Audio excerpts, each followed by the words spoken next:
YouTube, how we doing, family? It's your boy, yo!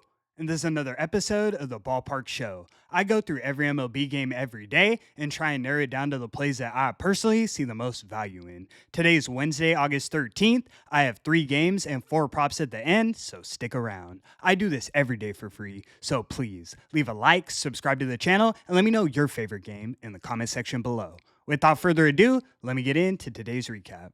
Recapping yesterday, we went 1-1. We split our highlighted plays. First, we took the Chicago Cubs on the money line in Toronto against the Toronto Blue Jays. They changed the starting pitcher in this one. We were supposed to see Ben Brown going for Chicago. He did play, but he came in as a reliever for Javier Assad, who just came back from injury. Ben Brown pitched well, 4 innings of 1-run ball, but Assad gave up 8 hits and 4 earned runs in the first 4 innings. They definitely hit me with a curveball in that one. Next, we took the Kansas City Royals on the run line against the Washington Nationals. The Nats were actually able to get to the Royals' pin, but KC built up enough of a lead to cash no problem. Waka pitched well quality start. Final score was 8-5 KC. We got it for plus money, so still able to find some value, and we went 2-1 overall with the Guardians. We're now 11-8 on all highlighted plays in August, 23-16 on every game analyzed, and that's with a ton of plus money. Let's keep that momentum rolling and go 2-0 today. Without further ado, let me get into today's games.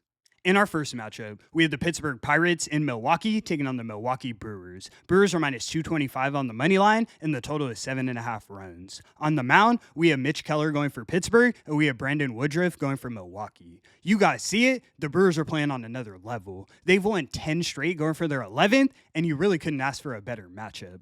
Paul Skeens was on the mound yesterday, and they lost 14-0. Mitch Keller is no Paul Skeens. 3.86 ERA and a 4.02 expected. He walks batters and gives up hard contact. No bueno. On the other side, Woodruff is pitching gems. Some of the better numbers I've seen, a 2.1 expected ERA. The Brewers have the significantly better lineup and bullpen. I don't see how the Pirates compete. It's impossible to win every game, so I wouldn't necessarily mortgage the house, but I'm extremely heavy on this one. We're taking the Brewers on the run line. You can find it for minus 105 odds as our first highlighted selection. Let's move.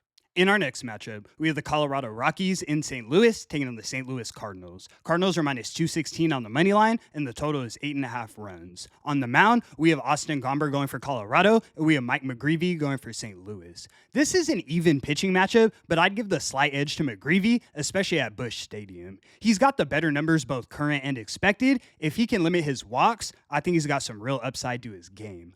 Offensive production from both teams has been similar over the last 30 days, but of course St. Louis has the huge advantage in their bullpen. Slightly better starting pitcher, slightly better lineup, and the superior pin. I think we see a low-scoring game where the Cardinals chip in solos here and there and win it something like 4-1.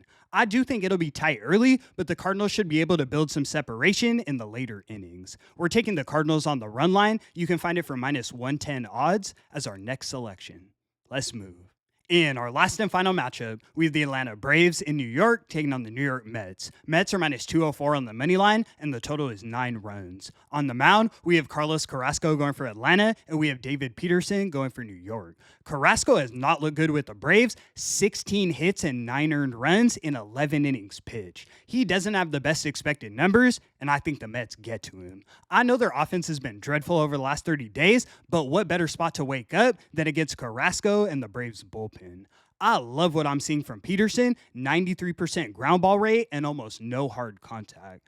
Atlanta's offense has shown up recently, but without Acuna, they can fall flat at any moment. Bounce back spot tonight, we're taking the Mets on the run line. You can find this one for even money as our second highlighted selection. All right, guys, let's get into those props. They caught me yesterday. I need to bounce back in a real way. First, we're taking James Wood of the Washington Nationals to get 2 or more bases. Probably the best rookie batter in the league, and he's got 2 or more hits in his last 4 straight games. Next, we're taking Wilson Contreras of the St. Louis Cardinals to get 2 or more bases. Love the matchup against Gomber. Wilson's getting the most hard contact on the team. I think he goes yard.